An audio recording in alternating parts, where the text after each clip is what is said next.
You are something the whole universe is doing, in the same way that a wave is something that the whole ocean is doing.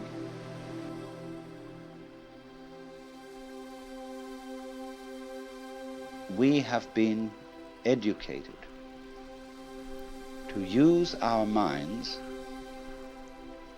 in a certain way, a way that ignores or screens out the fact that every one of us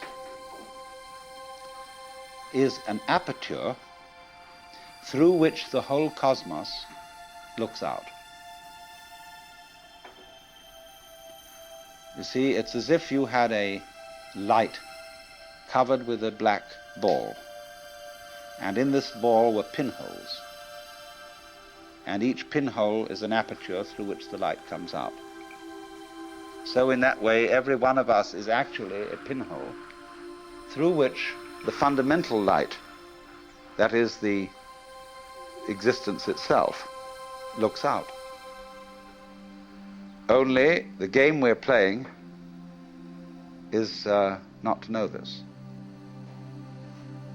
To be only that little hole, which we call me, my ego, my specific John Jones, or whatever.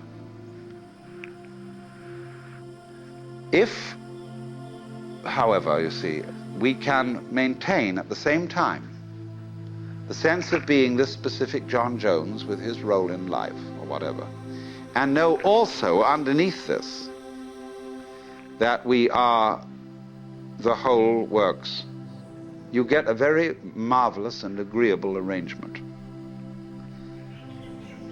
This is a most remarkable harmoniousness.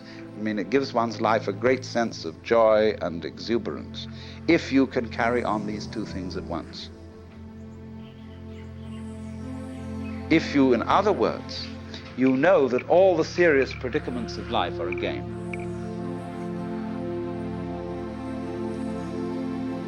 Now, I want to put it two ways. I'm not saying that it's a bad thing, something to be condemned, to take your own individual life seriously, in dead earnest, and to have all the problems that go with that. Do you understand that being that way, that being a real mixed up human being, is a manifestation of nature that is something just like patterns on the waves out here, or like a seashell. You know, we pick up shells. I always keep one around, sort of an example for many things, and say, my goodness, isn't that gorgeous? There's not an aesthetic fault in it anywhere. It's absolutely perfect. Now, I wonder if these fish look at each other's shells and say, don't you think she's kind of fat?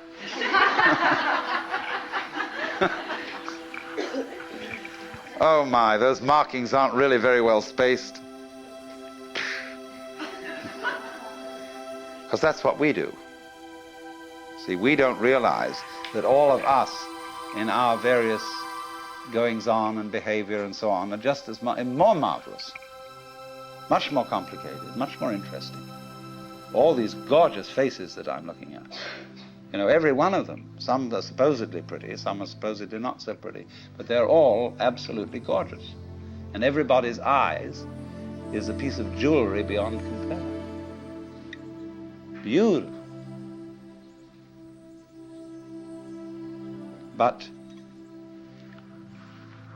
we have specialized in a certain kind of awareness that makes us neglectful of that. You see, we specialize in more or less briefly concentrated, pinpoint attention. We look at this and we look at that. And we select from all the things we might possibly be aware of, only certain things.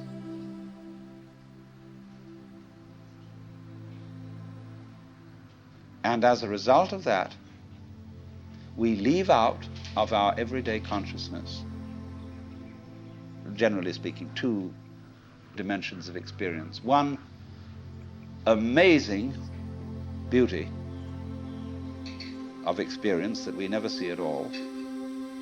And on the other hand, the very deep thing, the sense of our basic identity, unity with, oneness with the total process of being. See, because we are staring, as it were, at certain features of the landscape, we don't see the background. And because we get fascinated with, I could go into details of this shell, as I said, and put myself in the mind of a conch or whatever it is that lives in this thing, and say, that's not so hot, that one. Yeah. Like that, see? And so, I wouldn't see the whole thing. But when I look at it like this, when anybody looks at it like that, we say, oh my God, isn't that gorgeous?